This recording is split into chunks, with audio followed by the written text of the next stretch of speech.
What if I told you there was one phrase you need to define for yourself to achieve the elusive financial freedom everyone wants?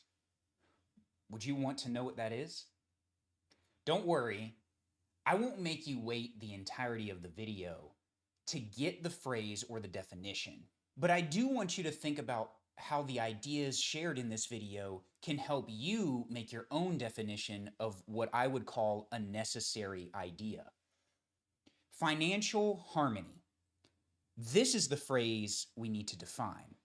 It is a newer term to me that I first saw from a tweet by Rob Deerdeck. If you don't know who Rob is, I would highly suggest going and finding him on Twitter, Instagram, or any of the other platforms he may be on. If you've heard of Ridiculousness, he was the host of this. He is a skateboarder turned full-time entrepreneur. He describes financial harmony as when you fully understand why you want money and what its purpose is in your life. I would agree and add that this is actually the first step to financial freedom, my opinion. I think for most people on their journey to financial freedom, myself included, we tend to skip this step. I am not financially free yet, but for me, or anyone for that matter, to get there, I think we need to understand what we are chasing and why we are chasing it. Financial harmony is something that everyone must define for themselves, so let's break it down into digestible pieces. First, we need to understand why we want money. And there are countless reasons as why people want money. As I sat thinking about this for myself, it was not an easy understanding to come by. Sure, I want financial freedom, and who doesn't? And that's such a broad term. I want a nice house, a nice car. I want that new Apple product or whatever it is. I want to be able to walk away from my job at any moment. All these things require money, but this does not capture the core of who I am. So I needed to dig a little deeper on this topic. As I thought deeper about this, my personal understanding as to why I want money is simply, I want to make a difference. I want to impact the people and communities around me. I want my family to have the opportunity to live without any type of financial fear. I want the communities I serve to gain access to resources so they can make a difference for broader communities. This is my why, and this is what I'm inviting you to do. Find your why. And my why is impacting people for the better. Second, we need to discover what money's purpose is in our life. Money is simply a tool, so its purpose should be thought of just like we would think about the purpose of a hammer. A hammer imposes a force on an object to drive it in a direction. The bigger the hammer, the more likely the bigger the force, unless someone does not know the purpose of a hammer. If you gave a primitive person a hammer with no instruction, it is highly unlikely they would know what to do with it, at least for a time.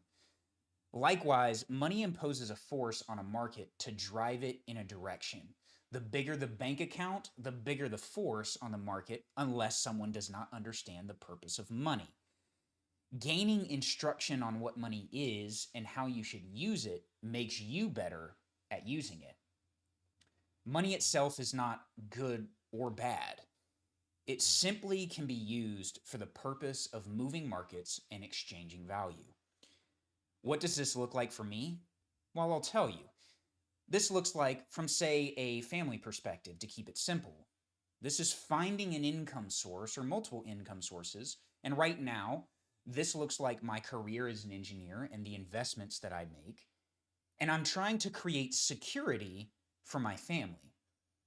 The money I gain is used to purchase necessities so that my family can feel secure in what is provided. In this case, money is the tool that purchases necessities. Now you can choose your market here. Housing, clothing, food, utilities. These are all necessary, and they are for the security of my family. This, of course, is a basic version of this concept, as it can be applied across many areas of my life and your life. But it is something that most people can have some sort of relation to.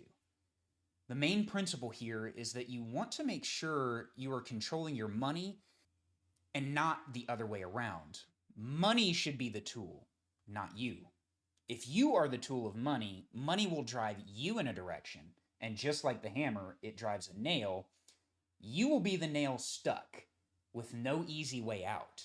And in fact, it's really going to hurt to get out of it. So, how are we going to define financial harmony for ourselves? I'll leave you with this thought. It's from the Bible, Matthew chapter 6, verse 24. No one can serve two masters, for you will hate one and love the other. You will be devoted to one and despise the other. You cannot serve God and be enslaved to money. If money is your master, you cannot serve God or anyone for that matter. Defining financial freedom for yourself will allow you a foundational element in the journey towards controlling your finances. In the realm of engineering, if you do not define the parameters of what you are building, you are setting up to fail because you have no direction. The same applies for your finances. You can and will become the master of your money if and only if you define a direction, if you define something such as financial harmony. And your financial future will be brighter when you start defining how you want your finances to look. My suggestion is for you to start with defining financial harmony for yourself. Have a great day.